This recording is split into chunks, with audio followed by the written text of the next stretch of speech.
हायकोर्टाजवळ आपल्या प्रतिनिधी वैदेही काणेकर उपस्थित आहेत। वैदेही, मला पुन्हा विचारावंसं वाटतं, सुनावणीला सुरुवात झालेली आहे, त्या ठिकाणी कसं वातावरण पाहायला मिळतंय?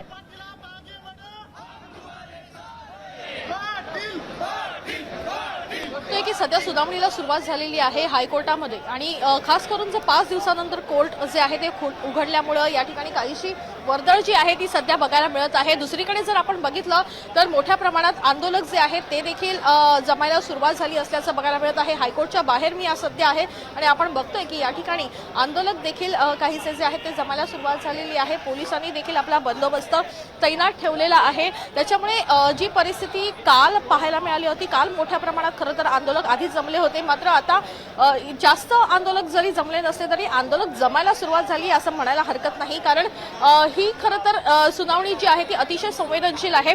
कारण गेल्या 5 दिवसापासून मनोज जरांगे पाटील हे या ठिकाणी आझाद मैदानात आंदोलनाला बसले आहेत आणि त्यानंतर ज्या पद्धतीनं या याचिका सध्या कोर्टामध्ये दाखल झालेल्या आहेत, अगदी तातडीच्या सुनावणी मध्ये खरं तर या सगळ्या याचिकांचा समावेश करण्यात आलेला आहे।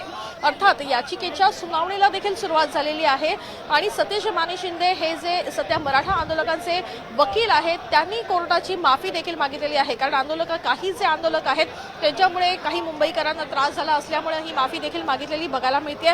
त्याच्यामुळे एकीकडे कोर्टाच्या बाहेरची परिस्थिती जी आहे ती काहीशी वेगळी आहे। कोर्टाच्या बाहेर आंदोलक हळूहळू जमायला सुरुवात झालेली आहे। पोलीस बंदोबस्त त्या ठिकाणी तैनात करण्यात आलेला आहे। महिला पोलिसांचा आज या ठिकाणी समावेश करण्यात आलेला आहे। तर दुसरीकडे आता सुनावणीला देखील सुरुवात झालेली आहे। नक्कीच वैदेही, आपण पाहू शकतोय की अशा प्रकारे तिथे सुनावणीला सुरुवात झाली आहे। मात्र मला एक पुन्हा मुद्दा अधोरेखित करावासा वाटतो की ज्या प्रकारे सकाळी 12 वाजता दुपारी 12 वाजता या आंदोलकांना मैदान आणि परिसर खाली करायला सांगितला होता, मात्र अजूनही या परिसरामध्ये हे सगळे आक्रमक दिसत आहेत, आंदोलक दिसत आहेत, तर त्यांच्यावर कोणती कारवाई झाली आहे का?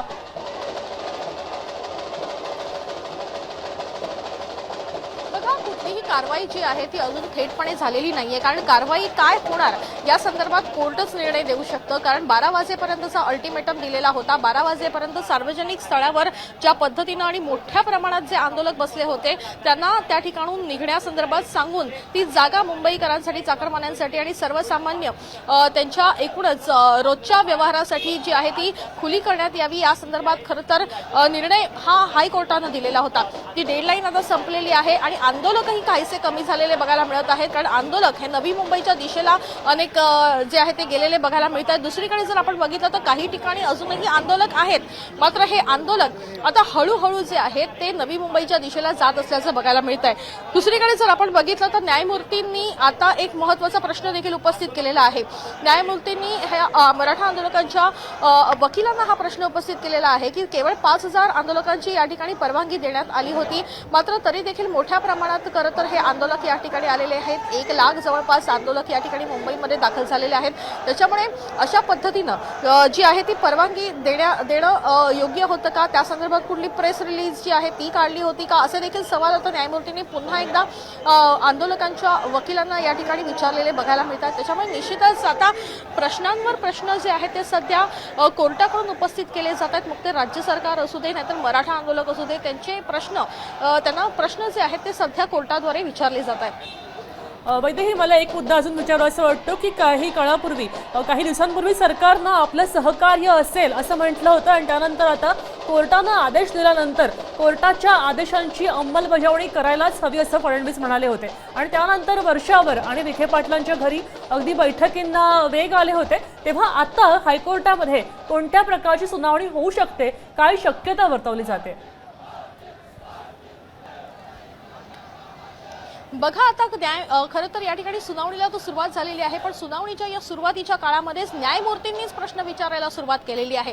न्यायमूर्तींनी प्रश्न उपस्थित केलेले आहेत की राज्य सरकारकडून काही त्रुटी राहिलेल्या आहेत का। कारण राज्य सरकार एकीकडे आता ॲक्शन प्लॅन करताना बघायला मिळत आहे, नवीन GR काढण्याच्या प्रयत्नामध्ये आहेत। विखे पाटलांच्या बंगल्यावर बैठकांचं सत्र मोठ्या प्रमाणात सुरू आहे, मात्र आत्ताच का?